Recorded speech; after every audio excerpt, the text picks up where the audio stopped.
In today's video, I'm going to teach you how to create a progress bar in Excel using conditional formatting. To get started, open the Excel workbook where you want to build your progress bar.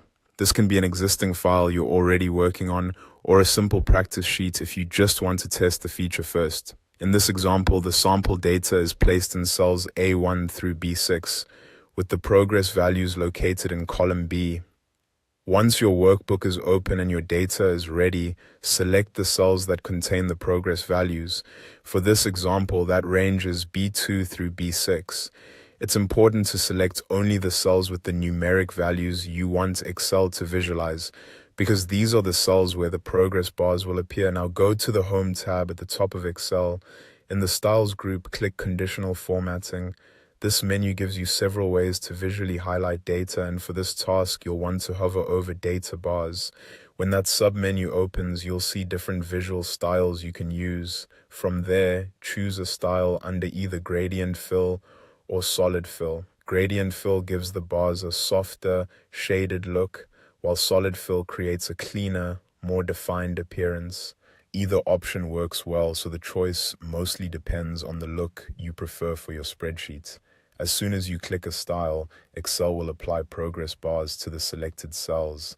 You'll immediately see each cell display a bar whose length reflects the value inside that cell. Larger numbers will show longer bars, and smaller numbers will show shorter ones.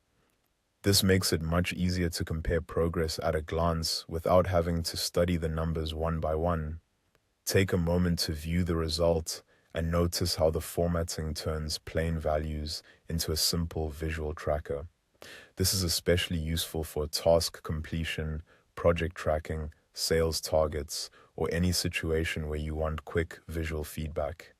If you want to make changes, you can easily modify the setup. For example, if your data is stored somewhere else, you can replace the B2 through B6 range with a different set of cells.